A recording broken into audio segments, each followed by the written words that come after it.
Salut à toi! Dans cette vidéo, je vais te transmettre pourquoi l'adolescence est une phase si difficile et pourquoi aussi, comment se développe l'enfant, comment se développe énergétiquement un enfant. Voilà. Comme tout le monde, je pense que j'ai traversé des phases extrêmement difficiles énergétiquement et heureusement que j'ai des rituels de nettoyage pour me permettre vraiment de me dégager, mais en ce moment, il y a beaucoup de poussière dans l'éthérique, il y a beaucoup d'énergie contraire, il y a beaucoup de formes de pensée négatives, il y a beaucoup d'ombre. Donc, il faut vraiment, je pense, vraiment avoir des rituels pour s'auto-nettoyer, vraiment pour retrouver une fluidité au niveau de nos chakras, puis au niveau de libérer notre pensée aussi, parce que la pensée est constamment en état d'agitation. Voilà. Alors, je vous reviens pour faire cette vidéo-là sur la spiritualité des adolescents. Alors, tout d'abord, c'est l'histoire de la petite âme. La petite âme qui vient rencontrer les futurs parents, en fait.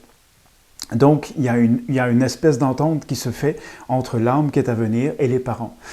Ça se passe durant les phases de sommeil, durant les phases de rêve. Ça peut aussi se passer avant, c'est-à-dire avant même la naissance des parents. Ça peut se passer là, de dire, voilà, sur Terre, quand toi, tu vas avoir tel âge, ben moi, je vais m'incarner avec vous et je vais continuer mon chemin avec vous. Donc, c'est une entente. Quand une âme vient, c'est une entente. Elle choisit ses parents, bon gré, mal gré, hein, parce que des fois, c'est extrêmement difficile pour une âme dans une famille, mais on choisit ses parents. Alors, tant pour ce qu'on a à guérir, tant que pour ce qu'on a à traverser, que pour les belles choses que les parents portent. Hein. Ça, c'est important de le comprendre aussi. Donc, l'âme va entamer son chemin quand l'union des deux cellules vont se faire dans le ventre de la maman. Et à partir de là, elle va venir de plus en plus baigner le couple de sa présence. Elle va venir imprégner le couple de sa conscience, de ce qu'elle porte. Et de plus en plus, elle va venir habiter le corps et elle va faire le chemin énergétique de plus en plus dans le fœtus qui grandit dans le ventre de la maman. Alors, à partir de là, bien sûr,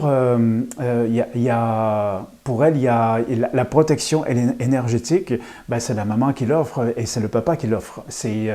Même si le papa est, je ne sais pas moi, des kilomètres et des kilomètres, il offre quand même sa protection au fœtus. C'est pas, voilà, c'est pas une question de distance en fait. Donc, quand l'enfant va venir au monde, il va venir sur Terre avec absolument aucune protection énergétique. Il n'y aura pas développé à ce moment-là ces corps subtils. Ces corps subtils n'existeront pas à partir de là. Sauf qu'à partir de sa naissance, il va commencer à les construire. Il va commencer à déjà, avant ça, il va construire son réseau énergétique de chakras, de méridiens. Il va construire, déployer vraiment ces réseaux énergétiques à l'intérieur de lui. Donc, cette espèce de construction-là se fait vraiment sur 3 ans. Donc, de 0 à 3 ans, il va développer ses méridiens, ses chakras, et il va commencer vraiment à se déployer de plus en plus à travers son corps physique. Après 2, 3 ans à 6 ans, il va développer son premier corps énergétique, son corps éthérique. Ça va être son premier corps qui va être à peu près une trentaine de centimètres autour de lui. Donc, il va vraiment se servir encore de l'énergie produite par ses chakras, de sa connexion divine pour être capable de développer les corps éthériques. Dans cette période-là, il est toujours sans protection, en fait. Donc, il baigne toujours constamment dans les corps subtils de la maman et les corps subtils du papa. Il y a toujours cette protection-là qui est là pour lui. Et donc, après ça, de 6 ans à 9 ans, il va développer son corps émotionnel. Son corps émotionnel va va se matérialiser parce que ce sont vraiment des corps de la matière. Ils sont beaucoup plus denses que les corps de l'âme. Donc, le corps lorsqu'il va développer son corps émotionnel, ben bien sûr, il va lui-même développer son contact avec son émotion qui va être plus, je dirais, on parle de l'âge de raison, mais c'est vraiment un âge émotionnel, en fait, de maturité émotionnelle. Donc, il y a cette maturité-là qui se fait à l'intérieur de lui et qui va se répercuter vraiment sur son mental aussi, quoi. Alors, après, il va avoir de 9 ans à 12 ans la construction de son corps mental. Et là, il va développer une manière différente de réfléchir. Et c'est là qu'il va développer vraiment sa capacité de logique, mais aussi sa capacité intuitive.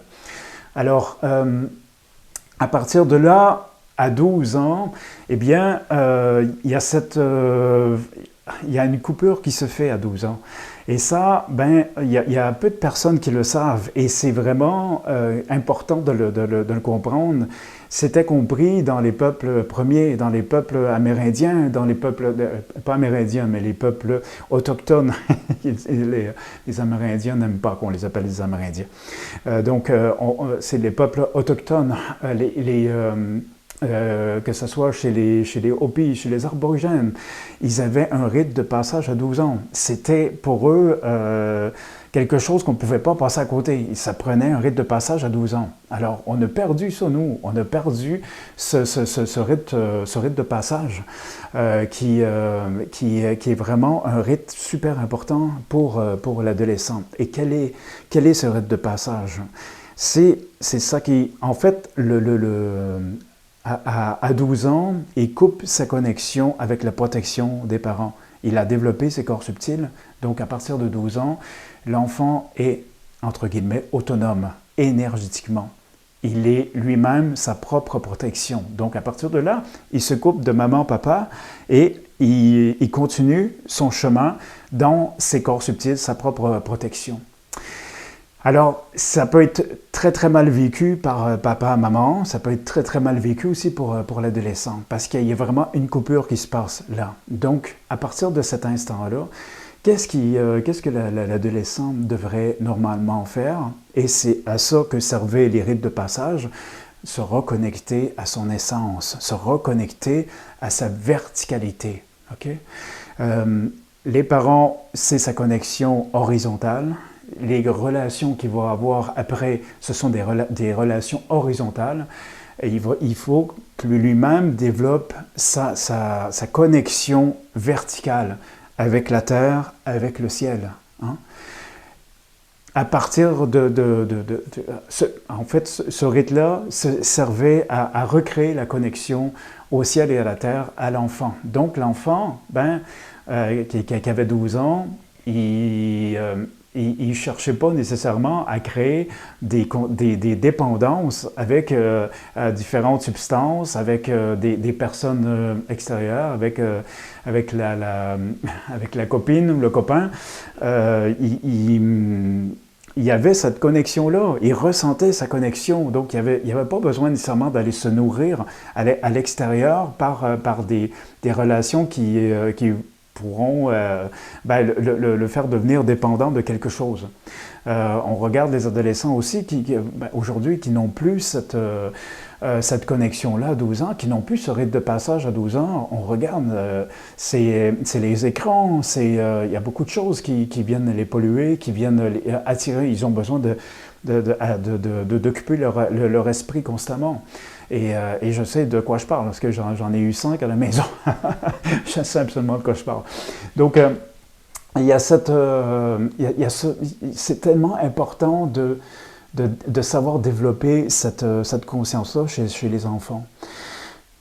Je pense que je ne suis pas le seul dans cette situation-là, mais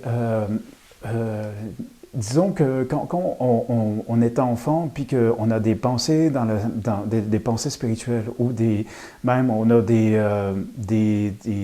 contacts avec des énergies, avec ce qui se passe, ou des fois c'est même des défunts, on entend des paroles, des voix dans notre tête. Et ça, on peut en parler à personne. Hein, c'est quelque chose de tabou, c'est quelque chose de... On n'est pas... on peut pas arriver avec nos parents et dire « Papa, j'ai entendu ça » ou c'est donc, en quelque part, plus on va avoir de l'accueil, plus on va être dans l'ouverture par rapport à nos enfants qui ont besoin aussi de raconter leur traversée, qui ont besoin de raconter leur traversée énergétique, leur ressenti, leur perception. Ils sont remplis de perceptions. Il faut savoir aussi, plus on est proche de cette pureté d'âme en l'enfance, et plus on perçoit des choses. Le bébé, il perçoit plein de choses. Voilà, dans l'invisible, il perçoit plein de choses. Donc, si on est parent et qu'on veut accueillir de plus en plus nos enfants, il faut aussi accueillir cette part-là chez eux. Pas seulement qu'ils soient bons dans les sports, pas seulement qu'ils soient bons dans les maths, pas seulement qu'ils soient aussi être aussi à l'écoute de sa spiritualité, de ce qu'il porte, s'il voit des choses, il voit des choses. Faut accepter ça, quoi. Ça fait partie de lui. Et plus on va accepter ça, plus son chemin va être aussi facile là-dedans. Donc tout ceci pour vous dire que c'est important d'accompagner nos enfants dans ce changement-là. À 12 ans, les aider à se développer spirituellement, les aider à leur parler, leur dire aussi, il y a autre chose, il n'y a pas que ce que l'on voit avec l'œil, il y a bien d'autres choses que ça. Il y a une connexion verticale aussi, hein? Lui parler de cette connexion verticale, tout simplement, sans être trop compliqué dans les mots, mais dire qu'ils ont bel et bien un canal de lumière qui les relie au ciel et à la terre, et que leur parler des chakras, tout simplement.